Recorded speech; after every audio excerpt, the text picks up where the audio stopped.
Spears and Steinberg. You know what the fuck it is? Aries and Andy, Chew and the Jerk. You know it's time to get this work. The real raw, gutter, uncut cocaine. No political corrections. Always sleep. Fuck being awoke. We discuss politics and jokes. Scribe, we lit. There's levels to this shit. Before you was sucking on your mama's tit. Aries Spears don't give a fuck. We talk about race a lot, racism. Sexism. Much love to my loyal bitch bag holders. Rollers, clip loaders. We got them in the folders. The whole world on our shoulders. Spears and Steinberg. Yeah. All right. This Steve comes to us from a new guy. I guess named Carl. Steve, Wheel of Fortune. Contestant. Can I have an S? Pat Sajak. There's one S. Contestant. T. Pat Sajak. There's a T. Boom. Contestant. V. Pat Sajak. Yep, there's a V. Boom. You know what that sound is? I'm doing the. So the light. Yes. I'd like to buy a vowel. E. Pat Sajak. There's two E's. Boom. Boom. I'd like to solve the puzzle. Steve. What'd you think? Knock, knock. Who's there? Steve. Okay. Yeah.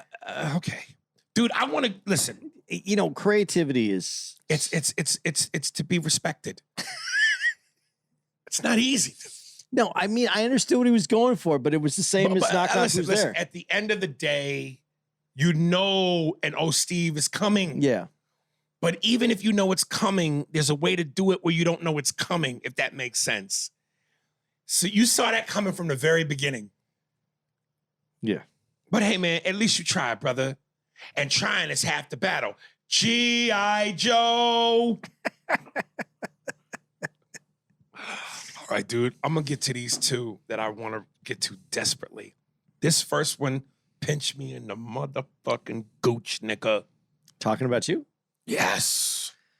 This is from Kevin Dave. The ransacking store bonanza and anti-blackness. Yo, Aries, I always had a feeling you might be loud about your pro-black-ish because deep down, you hold a lot of anti-black sentiments. Your goofy ass just sat there for 20 minutes talking about a bunch of random broke Negroes doing reckless shit in stores and how you hate niggas. Your ignorant ass is a nigga too. Whether you like it or not, I don't see whites or Hispanics this passionate about what random motherfuckers do because it don't got shit to do with them. From your fantasies of white women to your apprehensiveness towards bringing other black comics on your show, you just loud about the pro-black shit because you think this game did you dirty because of racism. Aries, I've followed you for a long time. I've watched countless interviews with you on other platforms, and I've heard so many stories about you from other comics. You're just an emotional, spineless asshole who reeks of negativity. Sometimes it makes it harder to appreciate your talent. Now I know why you had to go pro-black in the beginning of your career. You were just trying to fit in.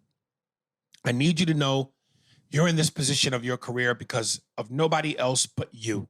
You had a path brighter than most comics, but look, the truth teller, Kevin Dave.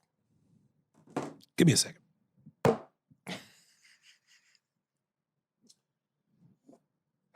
To which I responded. Uh-oh. I didn't know it was going to be a written out response. Nigga, fuck you. You heard what you wanted to hear.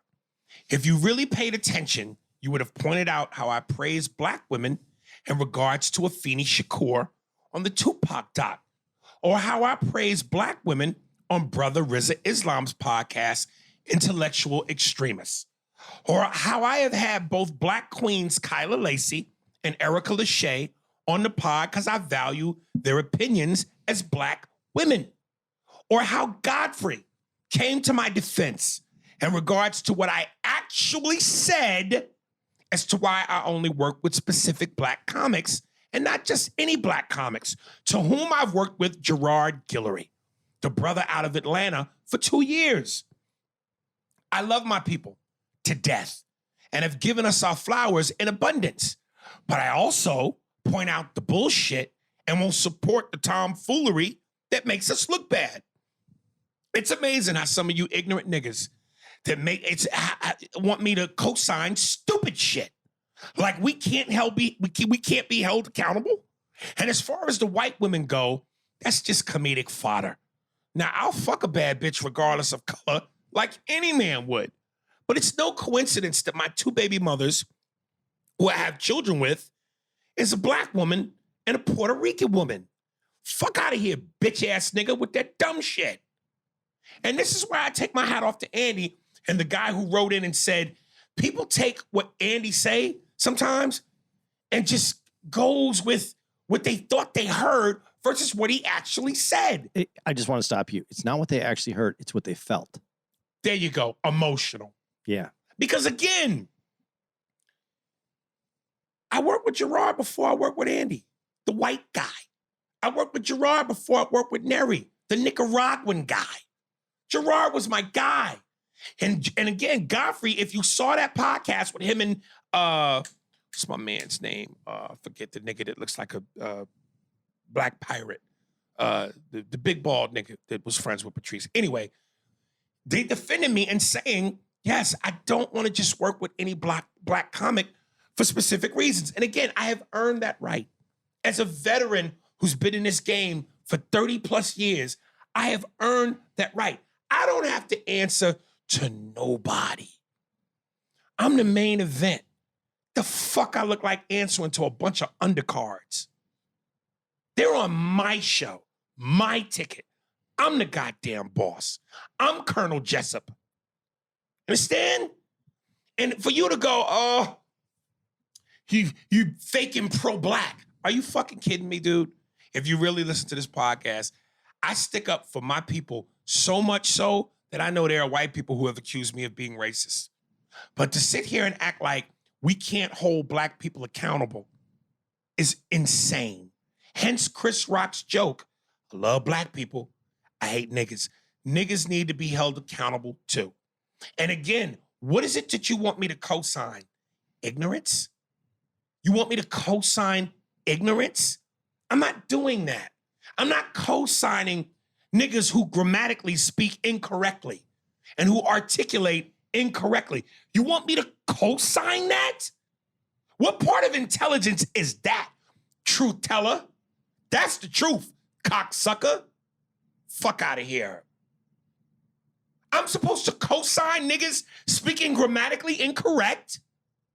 Fuck out of here, man. It's me, nigga. You lame for that. And yes, like I said in this, white women, a bad bitch is a bad bitch. I don't give a fuck what her color is. Motherfucking Scarlett Johansson is a bad bitch. I'm throwing her the pipe if she give me the chance. I don't give a fuck what color she is. We could work out the semantics later. Now, who I choose to have a family with, procreate with, continue my legacy, my preference is a woman of color. Because my legacy is involved. My bloodline continues. That matters to me. Suck my dick, nigga. All right. I'm done. I bet this one does really well on YouTube. Oh, motherfucking Anthony is... He's going to be in the lab on this one. I know that was a personal for me. I don't know if you have anything to add, but nah, that was directed at you. I don't have anything to add on. But when you said the reason I stopped and said that is what they feel, not what you stop listening after a moment because you feel a way, and then you take it to where you want it to go. You stop listening. Did I not praise how beautiful I thought Afeni Shakur was on the Tupac doc with what she said at the end at the podium? Have we not had Kyla Lacey and Erica Lachey on? Did we not sit with Brother Rizza Islam to discuss important issues within the black community that were affecting us at the time with COVID?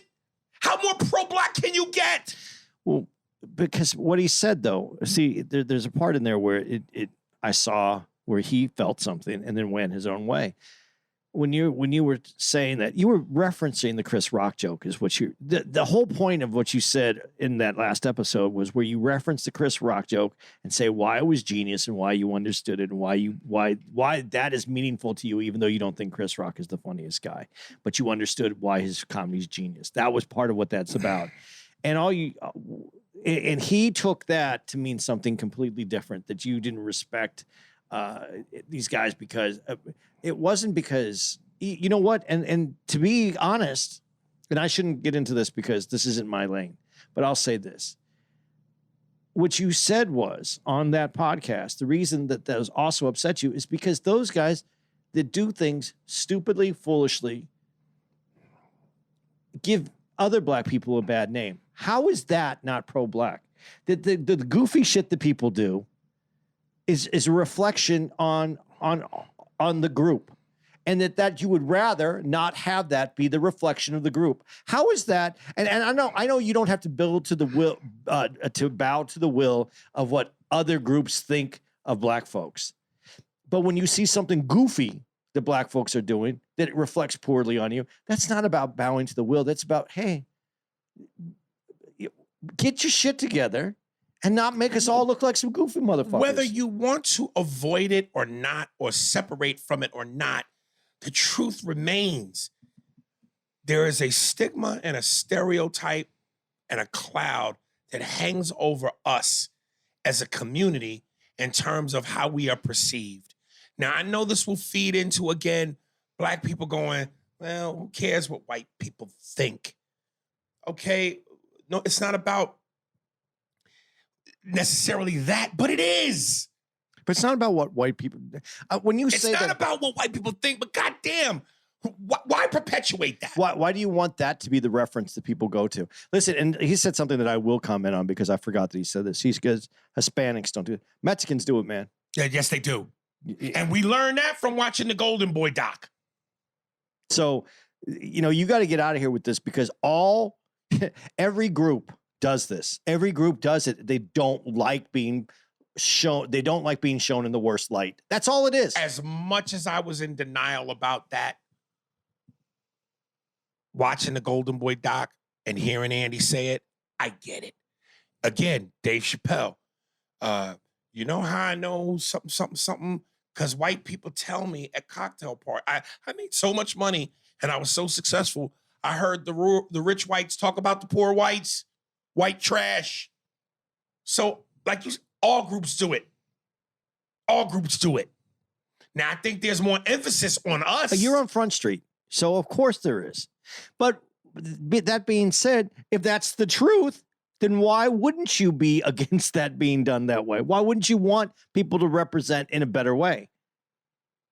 I think it's crazy that you took offense to it because there was nothing that was meant offense to people that, you know what? Let me back this up and say there was nothing offensive to people who were trying to do the right thing, to be the best people that they could be. And if you paid attention, like you say you do, to the episode on the podcast with me, Andy, and Godfrey, did Godfrey and I not both go back and forth spewing the wonderful facts about all the contributions black people have made historically, not just in America, but to the world in terms of inventions that have improved the lives of people on this planet?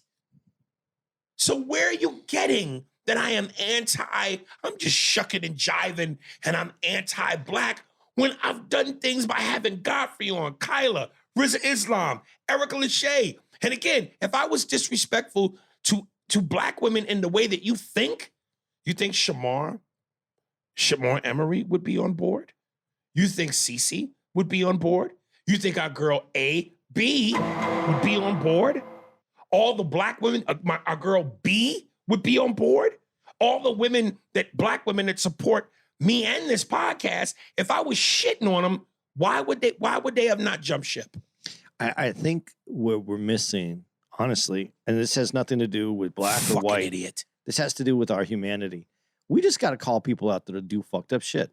And that's the bottom line. But according to him, we're not allowed to do that within our own.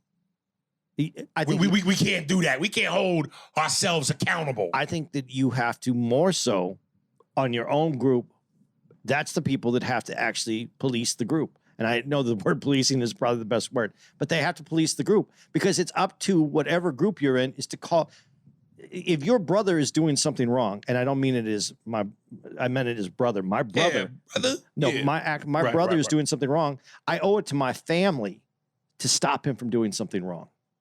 I owe it to my family to stop my brother from doing something wrong.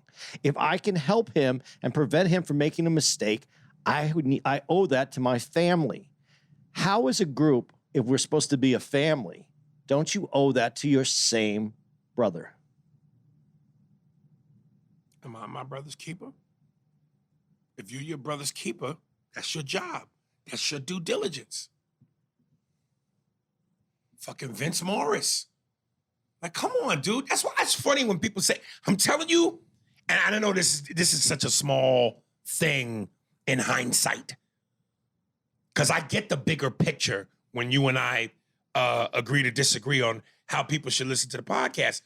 But I'm going, if you listen from the beginning and you're reading the book as is, you would know.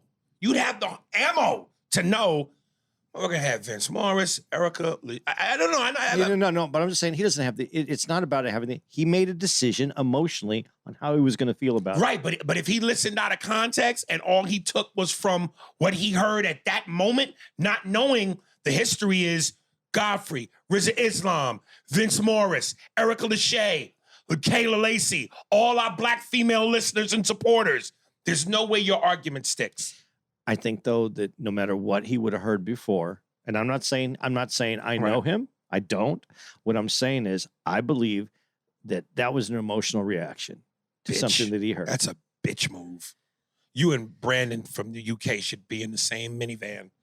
Oh, we talked about sports last week too. Yesterday. So there you go. I forgot to give that to Brandon. All right, let me move on. Yeah. Deacon from Cali, gay sex episode. And this is the one that I lost. Remember? Yeah. I deleted it, so he heard it and wrote back in. Hey, A&A, longtime fan, listener of the pod, first time emailer. In response, in yesterday's pod app, you and Andy go on about routine gay sex. As gay men, we don't just jump into sex, at least not anal, until whoever is going to be the bottom uses a tool that's called a douche. You fill it up with water and you go into the restroom, insert it into the poop chute. Spray the water up there to do a little dance. Do a little dance. Stick it in your ass. Clean your chute tonight. Clean your chute tonight. Gonna get down tonight. I know, but we got to change the words. Yeah, I know, but I thought that was appropriate timing. Stick it in your ass. Spray a little water. Shake it all around. Clean your poop chute tonight. I couldn't help myself. Shake it around, get a little water up in there, then sit on the toilet, shoot all of that out, and repeat that process until the water is clear about 4 or 5 times. Even after the fact, yes, we still shower. Anyways, just thought I'd educate you guys on this, LOL. Love the pod. You guys are amazing. Each episode is better and better and better. Can't wait till you guys come back out to Inglewood or Ontario Improv. Would love to see you guys live. I really hope my email is read on the next pod. Much love, fellas. I also proofread it, so I hope there's no $10 a lot of money. Deacon, P.S. Aries, can you please do your Bill Cosby impression? Has me burst out laughing all the time. Well, you know, when You should do the whole directions in Bill Cosby. What you want to do is you want to put the stick up your booty. You want to do a little dibble dobble dobble dibble dee. Shake it all around. You want to get on the toilet. You want to have it come out until the water's clear. And then when it smells like it's supposed to smell, you want to do the gay sex and you want to put the pudding stick in the pudding. And hopefully you pull out the stick and there's no chocolate on the stick. You see? Jesus Christ. Ew. Well, I guess we just got formally educated. See, and you know what? I got to say this, though. This is the thing. All conversations need to be had. Yeah, it's maybe uncomfortable, maybe not the thing. But you know, when you say these things, it makes sense. And then you go, okay. The more we listen, man, I know it sounds fucked up, but the more we know about each other, the easier it is just to fucking hang out and not worry about this shit.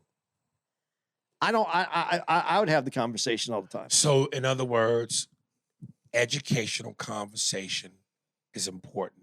Conversation's important, and it becomes educational. The more people drop their guard and just tell the truth. Man, this man went out of his way just to fucking let us know this is how we fucking handle our business. Good for you. Thank you for letting us know. GI blows. All right. All right. Niche Dotson. Now, he didn't get into fisting, though. That would have been an interesting.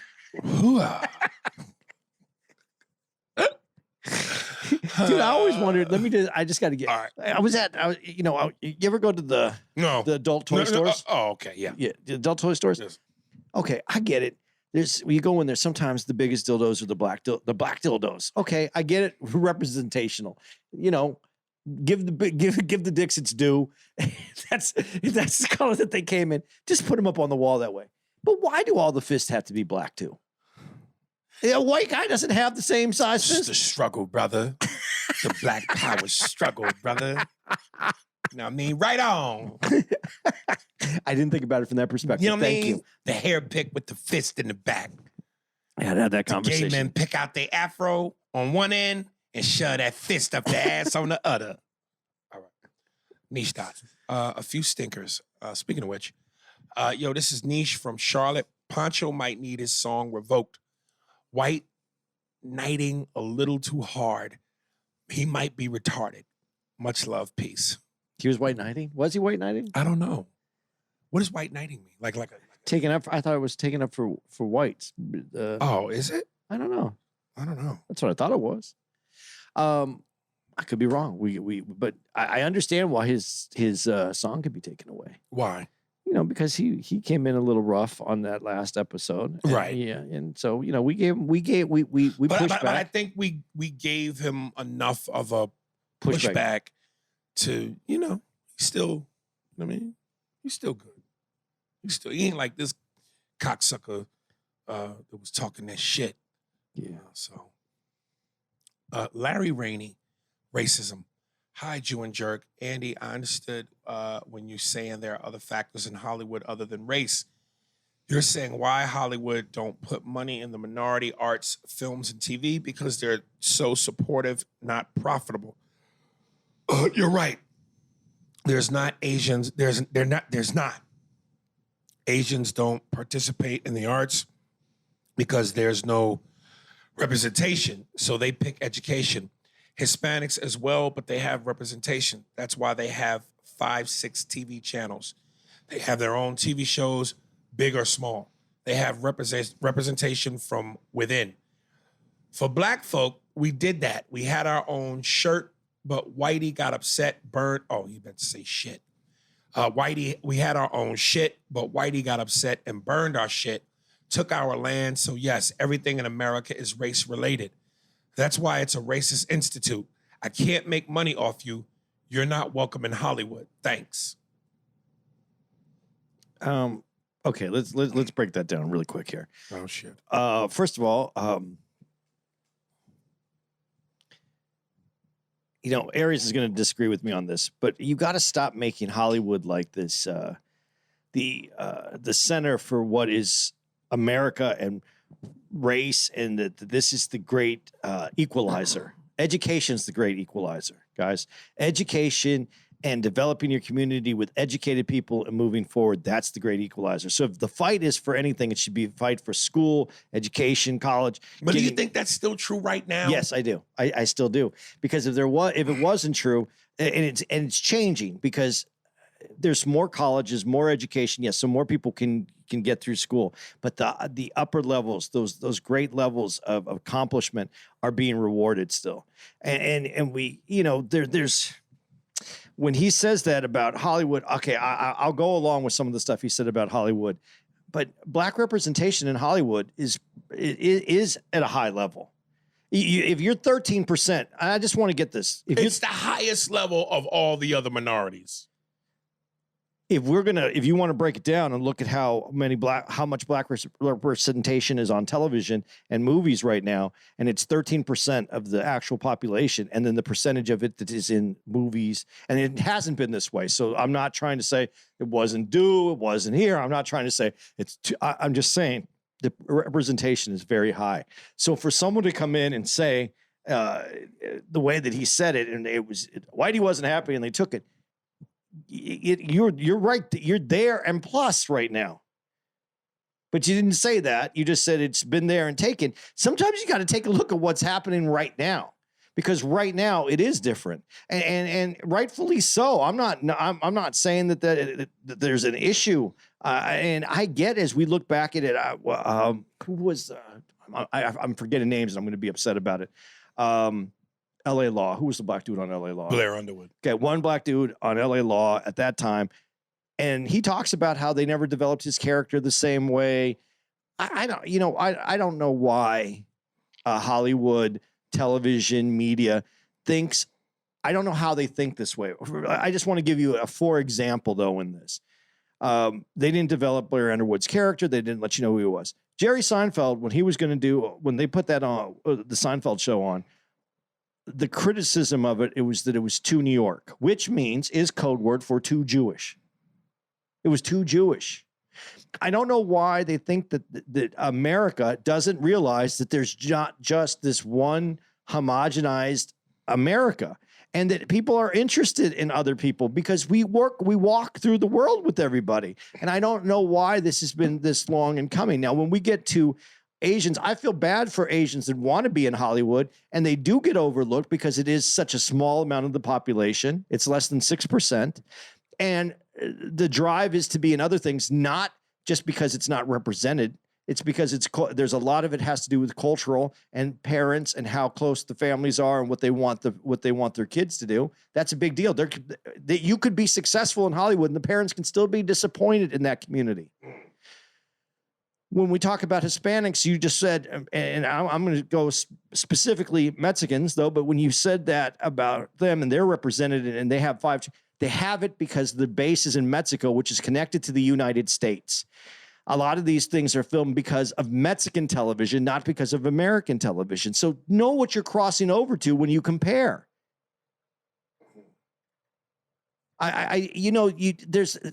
There's so much more nuance to what everybody says. And I just said, here's what I want to say. And everybody's going to hate me for this, and let it be. Yes, racism is part of everything that has to do with this country and the fucking world. We can take it out of this country because it's in the world. Some people hide it better than we do. At least here, we fight about it. There's places that no one says shit about it. A la Canada, the UK. They pretend like everything's fucking cool, and it's not. The world has the problem.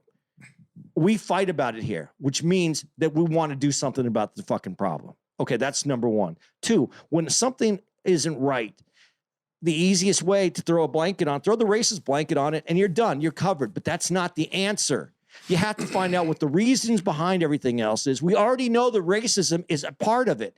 But what are the other reasons? Because the other reasons is how you fix it. Racism's there. We're not going to change that because and it doesn't make a difference what race you think you are.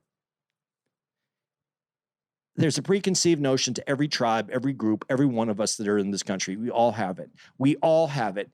Every black, white, Hispanic, Asian, everyone possesses it because you're comfortable. And we just had this conversation. Why do you go to a shitty place? Because you're comfortable in that shitty place. I'm not saying any of our races, our groups, our tribes are shitty. I'm just saying we stay in them because they're comfortable and makes us feel safer. But every time we just use racism as the excuse for why this is, we avoid fixing the problem. Because we know that the racism there, what's the problem to fix it? You can't just say racism's the problem. And I hate that. Look at what I just said to you. I just showed you where The United States is connected to Mexico. Mexico has America has a large population of Mexicans, and Mexicans can get all their entertainment and everything they want from Mexico.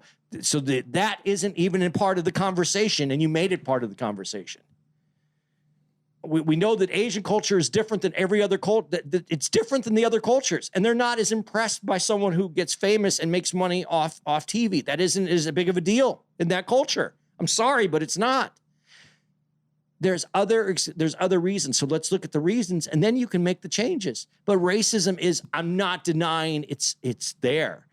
I'm just trying to say, if we only look at that, we don't fix anything. Let's fix this next email. You get passionate. I'm passionate because it's so easy. You know what? If you had a cut and I could say you're bleeding. Yeah, you're bleeding. But what are we going to do about the fucking cut? Yeah, it's cut. It's bleeding. And blood's coming out of it. I have a broken arm. Well, how did it break? And then what are we going to do to fix it? We could say don't fall down, but we did fall down. We have I don't want to do this the whole fucking show, so I'm not going to do it. It's not. There's more nuance to the conversation. We got to be smarter. We just can't go with what. You know why they put scarecrows in cornfields? To scare away the birds, right? Right. That's what we are. We're a bunch of birds, man. We just get scared and we fly away and we're not dealing with the problem. We just call it something and we run away. It's going to take work and effort and conversation, not just conversation, but actually applying our conversations and applying to what we're doing. We're so divided right now. And I don't want to get into this because this is going to go down into a terrible place. But I would ask you this question. If you could go back and look at one of the most traumatizing times in, I think, our culture up until today, is the civil rights movement, where we saw things that were wrong and we wanted to make changes, and we did, and there was fighting for it, and things happened. But if you look at that time and place, we weren't as divided as we are now. And there's more growth in our communities, and we're reaching out is different. But why are we so much more divided? And then I would ask you, who's causing this divide? And then where's this from? I just would like us to do some other stuff besides just blame it on something and then walk away with it and just be pissed. That doesn't do anything. Hear, hear. All right. That means Aries wants to go on. Walter Tisdale, favorites continued. I think James Woods and John Goodman are a little underrated. What are your thoughts on what actors/actresses are underrated? And then he gives some examples. I'll say the names and you tell me if you believe they're underrated. James Woods is an amazing actor. He is, but you know why he's not because working as much? He's a super Republican. And he's a super Republican. Right. And so people hate him for that. Right. Okay. Don Cheadle. He's an amazing actor. Do you think he's underrated or he gets his just due? I think he's right where he needs to be. I think he's underrated. I think he is underrated because I think he's better than what has been offered to him as far as everything that's been offered to him. I think he's great. But here's where the black Hollywood system is going to have a problem. There are so many talented black actors, men. Mm-hmm. And I think that there's so many, and there's only so many movies that are going to be made because we're in a different period of time right now. First of all, we're in a writer's strike, so there's nothing going to be made. There's nothing being written. And then you have movies that are being made, but they're not being made as many because the theater releases aren't important anymore. The streaming is what's important. So until we get more and more movies being made, you got a gluttony of really talented black actors that aren't going to get anything. And they want to get these guys in. And you got someone like Don Cheadle, who's already a little older. And as we know, you could talk about racism, but let's talk about ageism a little bit in this business. And so we have younger, good-looking, cut-up guys that are waiting for their shot. And I think his window is a little different. Yeah, I think he gets the proper amount of praise. Jimmy Smits, who I think is more of associated as a TV guy. He is kind of a TV guy. He's been some things. his hairline is not helping him anymore, and he's older. And the guys you're bringing up are older. And I'm talking, if Hollywood is guilty of a lot of things, it's ageism. And these guys are old, and there's a new window, and their window is closing a little bit. And it's something I talk about with Aries because I don't feel like I have a window that's open anymore. But keep going. Let's go. Viggo Mortensen. You know what? He's a good actor, but I think he likes to do certain things. I don't think he likes to do. Right. There's actors that only want to do certain kind of movies, certain kind of roles. Look at me. I'm in a fucking wheelchair, Carlito. I can't hop. I can't fuck. When the streets are mad at you, they don't put you in a coffin. They put you in one of these. That was a weird part for him. I'm honestly, I didn't understand that completely. He did a great job. But was that his part? Oh, Lord, I'm not connected no more. Come on, straight to the top, baby. All right. Aldous Hodge. Do you think that, I think we need to see more. Yeah. He's solid in what he's done. NWA, as Hawkman and Black Adam. Of course, I loved him in the TV thing we were watching. I don't even remember the name of that anymore. Yeah. But I don't think I mean, he's in big parts. So, I mean, how am I going to say that he's not getting what Michael Beach. You know who Michael Beach is? What was he in? There was a time when, in the 90s, Michael Beach was always in shit. He was the dad in Tulsa, Oklahoma. The Sylvester Stallone. Remember the dad? The black dude who was Stallone's driver. He was his dad. Oh, yeah. I do know who Michael Beach, character actor. Yeah. But there was a time in the 90s where Michael Beach was the go-to guy. Again, it's this window business, man. Do you think he's in the age group that's the hot age right now? Maybe. Right. I'll tell you who should be on this list as far as underrated, and it's your guy, Jeffrey Wright. I don't think he's underrated. I don't think he gets enough praise, though. He's really talented. Like Right. he's a real. But again, man, I hate to say this again because he's not that old. But this is an ugly fucking business, and he is older compared to the younger guys that are coming up. Right. There's a lot of younger guys that are coming up. Right. But he's such a talent, man. And you're right. He doesn't. There's some parts that I think he could have been in, but I don't know if it's him that chooses not to be in certain things because he's very. From what I understand, he's very particular about what he does. I mean, when you got that, listen, if you can not sacrifice your artistic integrity for a paycheck.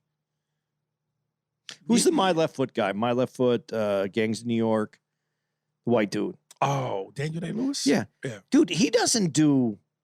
You could call him underrated. I mean, he's yeah. Been, again, if but it's his choice, right? But a lot of people don't. They're not in a financial position to say no.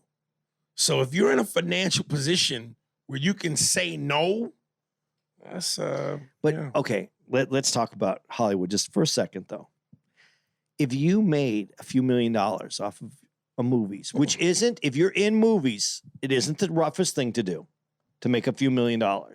It's how you live after you make that few $1 million. Do you live like you're going to make another few $1 million in the next year? Right. Or do you live like, this may be my only few $1 million? Right. And I'm saying this because the rest of the world hears this listens to the podcast. Most of the people that are listening to our podcast, I believe, aren't making a few $1 million. So a lot of people would be happy to win $1 million, and they would try to figure out how to manage that to make their life. Right. Hollywood can kind of fuck you up. Yeah. Where if you made a few $1 million and you said you invested a little bit, you put it here, you got a nice house, but not a spectacular house. You drove a normal car. And then you could say, I'm not doing another part until it's a part that I want to do. That you may make $5 million next time. And you may make, and before you know it, you have the money that you want to have, but you never made anything that you didn't want to, but you're not the mega wealthy. You do not have the yacht with the pool on it in the ocean. Yeah, but you got to make several of millions of dollars. Because again, after your agent gets his 10, your manager gets his 10, Uncle Sam gets his 50, 70% of your money is gone. Well, then people should start talking to the Wayans because they figured out how to not to pay everybody all that money. Either that or you just have enough offspring in the family to where everybody's, their own little millionaire. Yeah. And you keep the money within the family, literally. But the Waynes do it different. They do it different. Yeah. Yeah. They use a lawyer. Yeah. And the lawyer wanted a certain amount, and they said, well, we're only going to give you this, but you're going to make this much money. Right. It's better to make 5% of 10 million than 20% of nothing. And so, it depends on how you navigate this shit. Right. Joseph Sanchez. Buffy the Body. Hello, Steinberg and Spears. I wrote in a while back, and you read my email on your episode with Neri. I was the guy who jerked off in my cinema class in high school. In that email, I said I jerked off to Cherokee on YouTube. After you read my email, it came to me it wasn't Cherokee, but Buffy the Body. Anyways, much love to you both. P.S. I think Andy needs his own T-shirt design where it's him alone with his head against the tile while the shower head cleans his anus. Like the dude who wrote in from Detroit. Much love, Sheath Ledger. I just have one question. When you heard us reading your email, did you jack off then? I don't know if that was a jack-offable moment. Yeah, you might have been excited. Oh, my email. Oh, right. Dude, I'm telling you, I'm still loving the dude who wrote and said, snout deep in your chili bowl, nigga. That's pretty What good. a combination of words and pictures. Snout deep. And he said him and his girl did a showerberg. Yeah. That was great. I'm glad that I had the ability You do. to send them to that next step. There you go. They were able to take that relationship to another Yes. level. Snout deep in your chili bowl. That is the most vivid, disgustingly funny thing I've ever read. Ali D, some porn titles. Hi, A&A, just wanted to throw in, If we're gonna read porn titles, right. Steve, you need to put the Porn music? the porn music behind it The as we're reading. 70s porn Yeah, music. that bass, the bass, Whatever that is. Oh, Yeah. Hi, A&A, just wanted to throw in some porn titles. Indiana Jones and the Temple of Poon. Barely Legally Blonde. I like the first one. Barely Legally. No. I like the first. Poon, Indiana Jones? Yeah, that was. That feels so... It's easy, Yeah. but I like. But I like barely legally feeds into Yeah, but- what porn is Yeah. as a title. But barely legally blonde. Right. There had to be something else besides blonde. I don't know. This one I've heard a million times. Saving Ryan's Privates. The Walking Head. That, picture a zombie bitch. Sucking your dick. And she's like, don't play off The Walking Dead. When she's sucking your dick. But as she finishes, she pulls your dick off your body. Or as the guy comes, it shoots out the back of her head like a gun in the mouth. Yeah. I see where you're going with this. Yeah. Because it's a Walking Dead. It's zombie shit. Yeah. Game of Throats. I kind of like that. I like Game of Throats. Like a the whole show is obviously blowjobs. Yeah.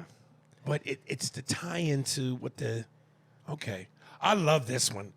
Talladega Dykes. That's a winner. You're shaking the fucking shit out of the Oh, I'm sorry. Top Cum. It's all right. That's all right. The Mighty Cucks. That's kind of funny. Except Yeah. they're not mighty. Okay. The Dykey Cucks? No. All right. Sleepless in Her Asshole. I don't know why that's funny, but it's You know funny. why it's funny?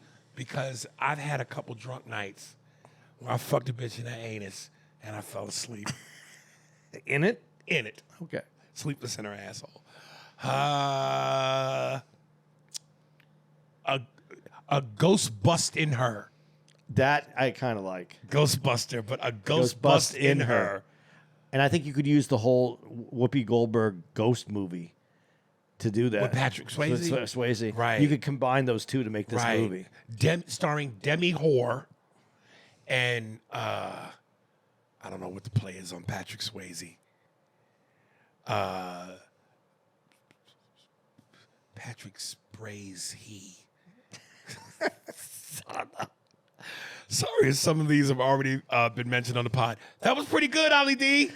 Yeah, but I really the Dyke one, that was Talladega Dykes. That's fucking. that's perfect. That rolls off the tongue. Great.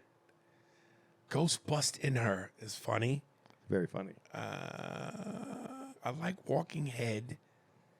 Yeah, he is. Yeah. Talladega Dykes, I give that 5 stiffies. Nice. Nice. Let me do another one from Walter Tisdale. Minor Mistake and Denzel. Hey guys, love the show. Hope to see you soon in Philly. Last week, Aries, you made a mistake in mentioning the movie The Professional. Yes, you're right. The little girl played by Natalie Portman, not Anna Paquin. Natalie also played Al Pacino's stepdaughter at Heat. You're right. Denzel always gives a good performance, even if the movie itself is good or bad. But have you ever seen him in Much Ado About Nothing? Dude, I haven't. You know why? That Shakespeare shit, it's too much. I just can't. I can't. If you can handle the Shakespeare dialogue, it's a pretty good movie. As far as white actors go, I like Ben Affleck, Brad Pitt, Leonardo, and I think James Woods and John Goodman. Ben Affleck got to fuck Marianne, Jennifer Garner, and Ginger, Jennifer Lopez. Peace. Dude, I'm going to tell you something, man. As far as white women go, the nigga Kevin, whoever, the truth teller, you might not like this since I'm talking about fucking a white broad. Jennifer Garner is one of the baddest white bitches in the world to me. She has that body. I don't know about body. No, those But her legs. face. You don't dude. like those legs? I don't know that her legs blow me away, but her face, though. Her face is nice. Ugh. It's very pronounced though. What does that mean? Like the lips are big, the cheeks are, everything's big. Okay. I'm not saying it's bad. Right. I'm just saying it's the look. That's her look. You know who else is sexy to me for a white broad? Oh, God. I don't know if you've seen the movie. He's Just Not That Into You. Yeah. The chick that played Bradley Cooper's girl. The brunette. I don't remember it. Oh, she's fucking. I'm trying to think of another movie she was in. But yeah, that broad, man.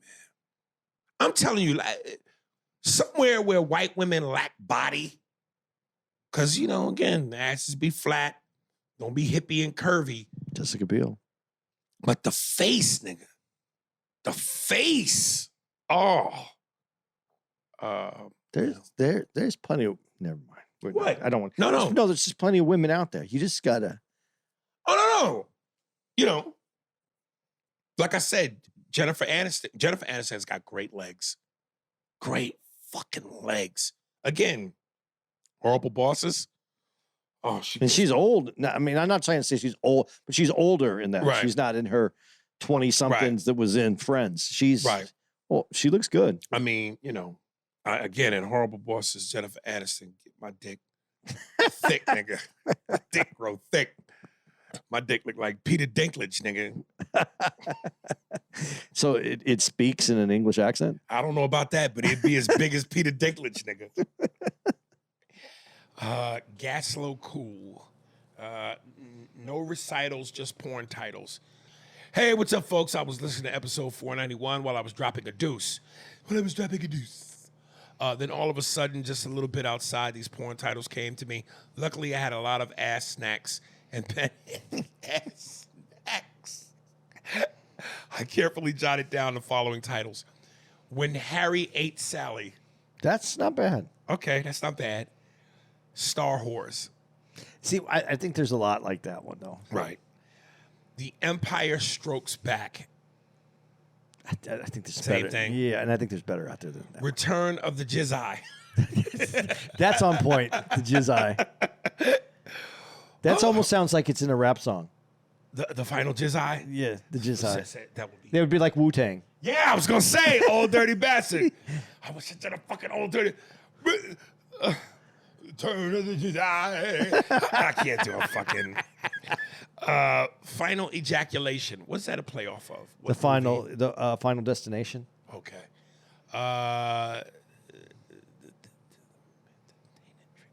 The Tainted Tricks.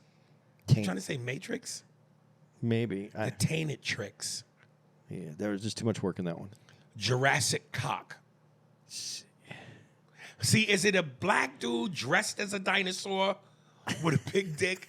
Or is it an actual dinosaur? See, this is why with you're a so big funny, dick? dude, because that made it funny to me. I didn't like it at first, and then when you said and then that made it funny. Tyrannosaurus Rex. Tyrannosaurus Rex. Rex. And the nigga he got dinosaur face. He with prosthetics. He looks like a T-Rex. Yeah, and T-Rex has small arms. With little arms. He's a guy with small arms, huge cock. Huge cock. Right. And these names, Tyrannosaurus. Welcome to Jurassic Park. And the last one is for Right Hook Ronald. I think it's a play on Back to the Future. Back to Abuse Her. Part 1, 2, and 3. And there's 3 parts to Back to the Future. Yeah. Back to Abuser could be, there's some fucking... There's potential there. Because there's some fucked up porn out there. Right. Okay.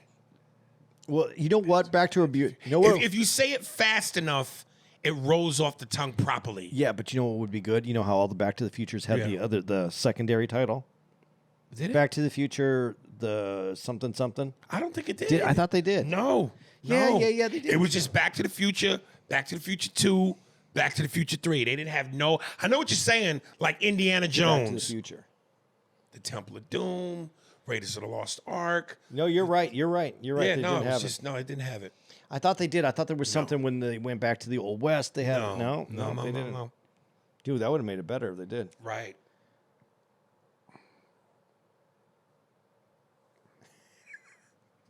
What? What? It's so mean, but I just... It's wait, let me... Before you say it, is it a Michael J. Fox joke? Yeah, if something Go ahead. something was shaky in it, something like with... Dude, you know why? You know why I know that you're saying that it's mean? Because, dude, I recently saw him in an interview, and it's like, dude, it's bad. Dude, I watched his... bad. Did you see his documentary? No. Oh, dude, it's so good.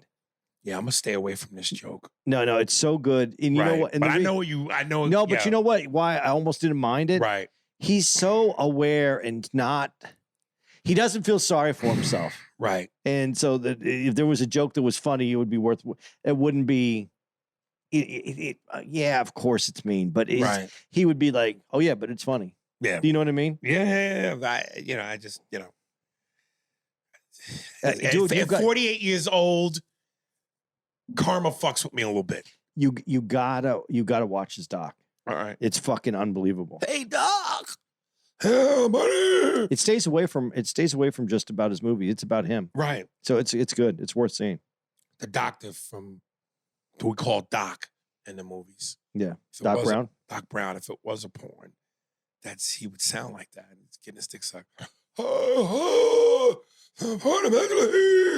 If I did a great impression of it, you would know what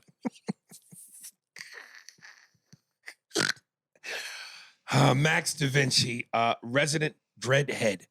Yo, answering the anal sex question, I learned this from a porn interview where there's an anal scene. They have a personal enema kit, so I believe that answers your question. Also, see Wolf of Wall Street. Leo gives himself an enema before those wild ass ludes. Yeah. God, I'm telling you, man. You know, I thought I kind of addressed it with the girl cleans it. She's supposed to clean herself up. I thought that Right. was, I just didn't say enema. I didn't say a kit. Right. Clean herself up was that. I didn't mean that she just dabbed a cloth gently on her asshole. Dude, I'm telling you, I swear, I know the time has passed me at 48, and I'm too old and I'm too scared now. But dude, in my 20s, when I was really experimenting, and my experiments went no further than X. That's the most craziest thing I've ever done. But I was on that shit for a month. If I was in my 20s, man, ludes, quaaludes, all that shit, I would have wanted to try all that, man. But I was too late. I wish I was in my 20s now so I could keep doing it. Oh, okay. I know, seriously, it was great. It was great. It was a great time. The thing that I wish, if I'm going to be really honest, is that sexually I wasn't as, I didn't go out far enough when I was, like, I wish I was a little, I don't want to use the word nasty, but nasty is the right word for sex. Yeah. I wish I was a little nastier. I wish I had, my mom raised me too much to be respectful to women. Well, when a chick is snout deep in your chili bowl and she's giving you a reach around, it's how much nastier can you get? I can get nastier. I wanted to be. I wish I would have been as full nasty as is like my thoughts let me go. I wish I would. Like, there's things I like to do that I held back on, and I should have never held back on them. Oh my God. Let me read this last one. Oh shit. Daryl Albright. When I was younger, I Right. fucking caught up to that later. But Yeah. but when I was in my honestly, when you're in your 20s Right. and you can fuck it's endless. You can fuck as many times as you want. Right. When you come, you can come and knock down fucking doors. Right. That's when I wanted to be that person. Dude, I've always been consistently bad and quick, but I've been satisfied with my own consistency. I never felt the pressure of you gotta please her. I didn't give a fuck about her. It was for me, but I Oh. wish I would have got to do all the things back then. My sex game was like a black store-bought hair kit. Just for me. Well, I don't think there's anybody ever that's been worried that Aries wasn't doing what Aries wanted to do for Hey, Aries. nigga, fuck you. But when you're young and you can fucking be on the end of the bed and fucking come and still hit the girl on the other, well, she's on the very other opposite end of the bed. And I mean, she's on the head of the bed. You're on the foot of the bed. That's when it's good. That's when you could do all kinds of crazy shit. And I wasn't doing it. I was a little too conservative back then. All right.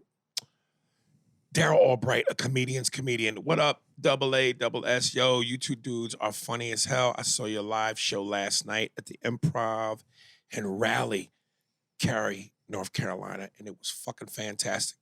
I never laughed so hard in my life, Aries. The way you handle je ne sais quoi was hilarious. That drunk bitch didn't know what a Zima was. Thanks for the pick with me and my wife, and the next time we'll both get a shirt from both of you. Andy, we really love your son's names. Fucking cool, dude. Well, as always, keep me laughing to myself. And looking crazy at work. Peace. You got it, Daryl. It's all good, brother. Thanks for coming out, man. Yes, sir. And that would be that. That's a wrap. You want to give out some dates? Sure. What the fuck was that? I just couldn't find it. I don't know if that was an attempt at Schwarzenegger or Christopher Walken. I was stretching. Or Jeff Goldblum. That could have been all three of those. All at the same time.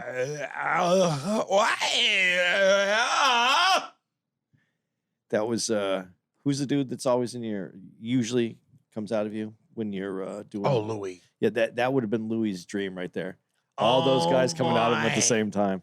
All those guys came in me and out of me at the same time. Jeff Goldblum, Arnold Schwarzenegger, and Christopher Walken. It was like a gay buffet. Do you think if today Louis was alive today, Yes. could he live the life the way, like, openly? Do you think he would have been open? Oh, yes. Because in the comedy community, people knew, Yeah. but not outside of that. It was kept quiet. Right. But what if you saw Louis walking down the street with that shirt that you're talking about with beers and nipples? Oh, Jesus. Jesus. Ugh. Love your body, man. Ugh. Hey, what if him and Lizzo got together? I don't know, man. You don't want to talk about it? No. I'm fixated on what the joke is with the gap in his teeth, because that was always to me. But yeah, my brain is. Yeah. That's a lot of people right there. That's two people, but that's a lot of people. Yes. August 20. Wait, back up.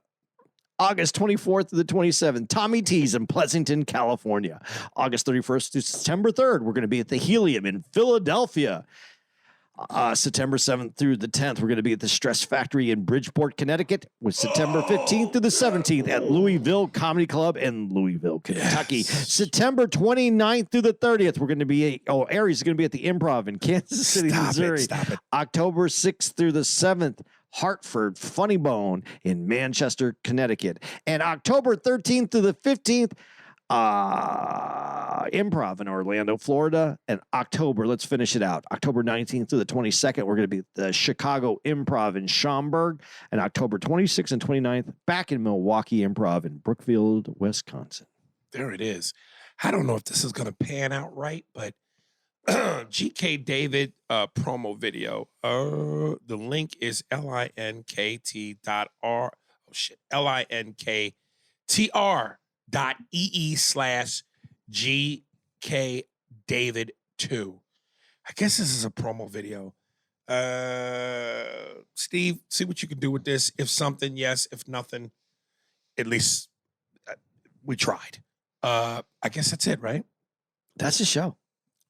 How about Jennifer Collins? Spears and Steinberg. Thanks for listening to the Spears and Steinberg podcast. If you'd like to know who's responsible for this shit, it was hosted by Ari Spears and Andy Steinberg, produced by Steve Merrick and Anthony Holmes, executive producer, Big Papa, Robert Kelly, and Matt Kleinschmidt for the Laugh Button podcast. For more information on where to find us on the internet, visit SpearsburgPod.com.